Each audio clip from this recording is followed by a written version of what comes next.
Кривой столб, поднимающийся с земли, быстро увеличился в объеме. Через несколько секунд после взрыва диаметр пылевого столба составлял около 10 километров. 6 अगस्त 1945 वो दिन जब अमेरिका ने जापान के शहर हिरोशिमा पर पहला परमाणु बम गिराया था। इतने से ही अमेरिका का मन नहीं भरा। 3 दिन बाद नागासाकी शहर पर भी बम गिराया गया। लाखों लोग एक ही झटके में मार दिए गए।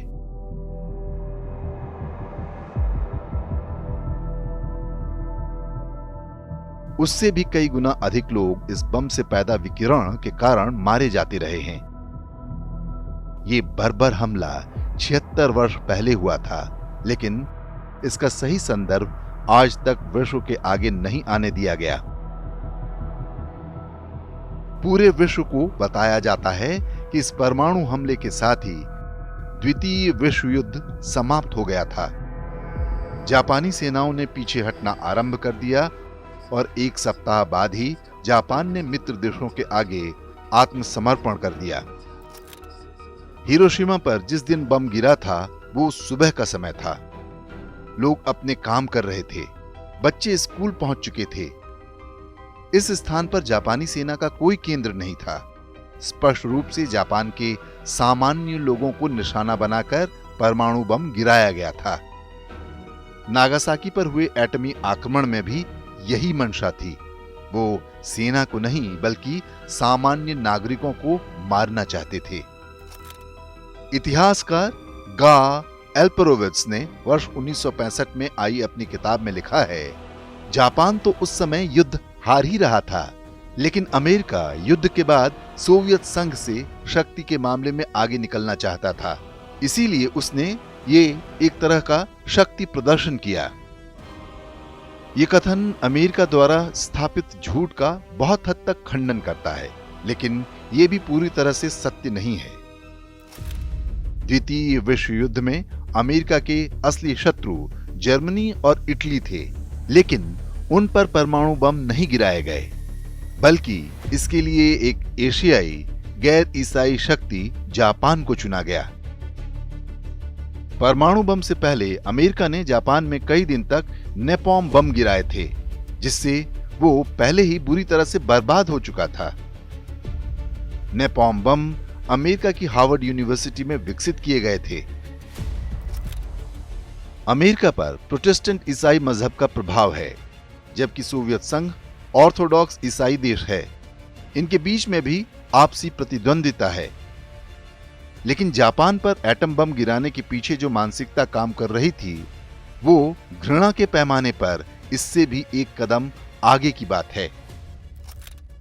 अमेरिका और अन्य पश्चिमी देश ईसाई होने के कारण स्वयं को शेष मानवता से श्रेष्ठ मानते हैं। इनमें भी प्रोटेस्टेंट ईसाई सबसे क्रूर समझे जाते हैं और इनका इतिहास बर्बरता से भरा पड़ा है।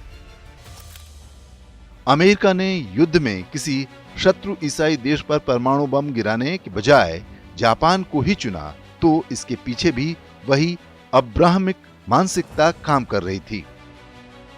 वो अपने शत्रु की भूमि और वहां की प्रकृति को पूरी तरह से नष्ट कर देना चाहते हैं। ऐसी ईसाई बर्बरता का जापान एकमात्र उदाहरण नहीं है। वियतनाम युद्ध में भी अमेरिकी सेना ने जमकर नेपॉम बम गिराए थे।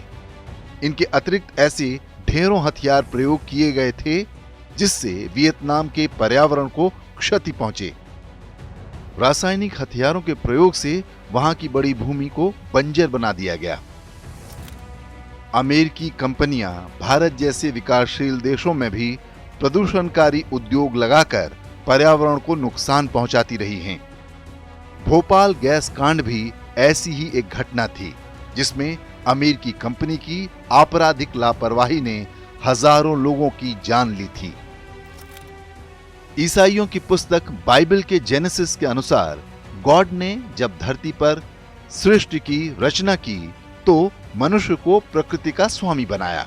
यहाँ मनुष्य से अर्थ उन्हीं से है जो ईसाई गॉड को मानते हैं।